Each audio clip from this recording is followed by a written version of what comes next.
Jonathan, thank you so much for joining us. We just heard there, looking at what is next. But if we can go back to the operation, in your opinion, how do you describe the capture from what we've heard of Nicolas Maduro and his wife regarding the operation? Well, I think it shows the expertise of the United States military, and not just the military, but the intelligence organizations and federal law enforcement, how we are so primed at working together, and how over the years, when we look back, the first Gulf War, for instance, and how we had all these issues with communications, even through 9/11, when it came to how we responded to that and the difficulty in communicating the different groups. It shows you how well things have improved, and how precise we can be in targeting one specific enemy or one part of an enemy without injuring the location around them. And the rehearsals of these operations and the buildup to this has been going on for quite some time in the Caribbean.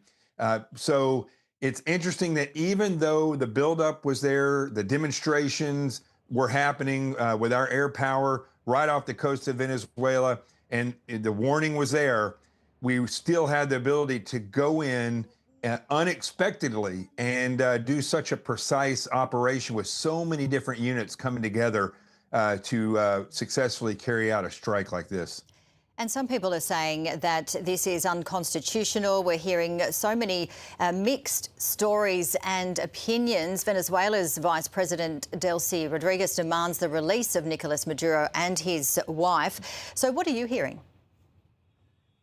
Well, when they talk about unconstitutional things here in the United States, it's just politics as usual. Nothing that we've done down there last night goes beyond the reach of the president, the military, and law enforcement against an enemy to the United States and basically to the world. So the people who are here are saying that that's political jargon that I don't really listen to.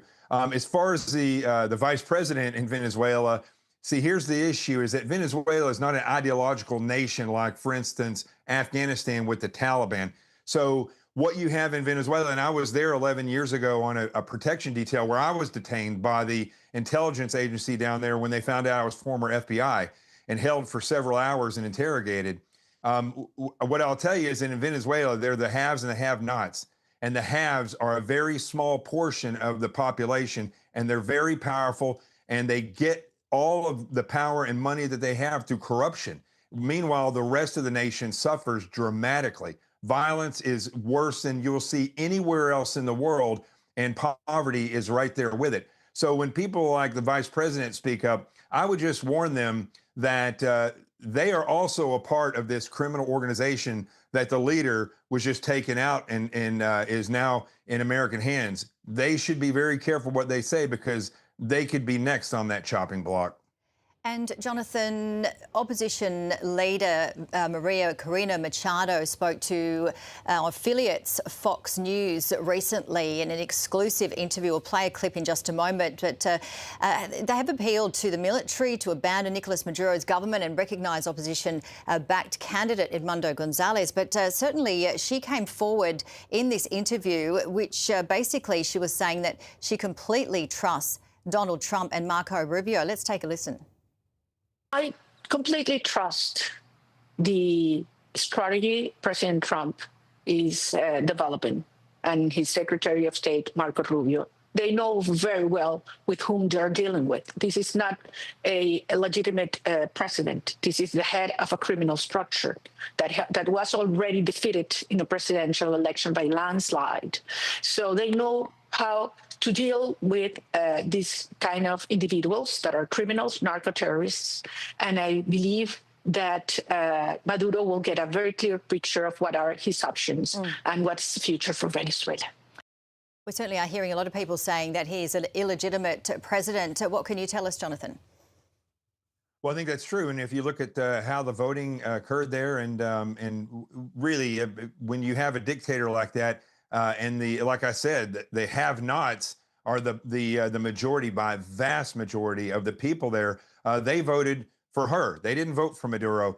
But Maduro rode the heels of their former dictator leader, and so it was just passed down to him. And that's the problem with a lot of these nations where a dictator takes over, is that once they get in power, as soon as it's time for them to die or leave, they will put other people in the place that are part of their either their power vacuum or their criminal enterprise. In this case, it was both.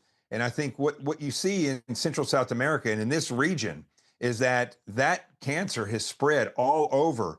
And it is all the nations in Central South America are following suit, where they are becoming more and more impoverished, and fewer people are becoming much more powerful. And all of them are pretty much tied in with drug cartels. What message do you think this is sending to other countries, China, Russia, Iran, for example? Well, I hope it sends a big message to China and Russia, because their foothold in Venezuela was immense. China, when I was down there, it looked like North Korea in many places, because that's the type of architecture that China goes and builds in other nations. That foothold has now been stopped. And so they need to realize that this president isn't like the president before and many before him, that he's willing to do what it takes.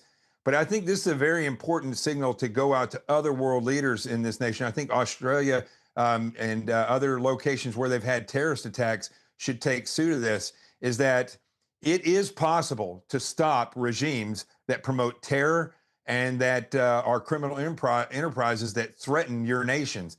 In large part, those nations are paper tigers. They know how to, and they can successfully carry out terrorist attacks, but they cannot defend themselves when people stand up against them and cut the heads off of their snakes. And that's what's occurred. Again, we're hearing mixed reactions, but talk us through, if you don't mind, a bit more about Venezuela, and you've been there, and what it's like in terms of poverty and the divide. It is, when I was there, and that was 11 years ago, so it only got worse. People were unable to have normal things like toothpaste and toilet paper. But also, I would see vehicles pull up and people getting off work without any shoes. They just had nothing except maybe the clothes on their backs. One of the barrios that we were escorting a group through, there was 25 murders a week in there, and all of them go unsolved. 25,000 murders a year in the country is probably a low number. And so the crime that the organized criminal organization or enterprise that Maduro was leading took away the ability for that nation to prosper. So what's on the ground is part of that criminal organization, but it's also tremendous amounts of just street crime and lawlessness. And that's where I think once Maduro is gone and we're able to get people in there and potentially regain the law enforcement in that nation, that things could actually change. Because like I said, it's not ideologically driven. So change in places like Afghanistan would be much more difficult. In Venezuela, people just want to be free from the crime and the poverty. And with Maduro gone, the chance of people being less poor is possible, but it's going to take a lot to clean up the street crime. And one other thing, oil. People say, oh, this is just another war for oil. But I don't think they realize how much oil comes out of Venezuela, and at one point was even into the United States. A large portion of our oil came from Venezuela. And that was taken by Maduro and Chavez before him, and used for their profit for this criminal enterprise. So it's very important that people realize that the level of things that are going on in Venezuela, it goes far beyond oil or just Trump being another Bush-era politician. That's not the case here. Former US Navy SEAL and former FBI Special Agent Jonathan Gilliam, we really appreciate you joining us today. Thank you. Thank you.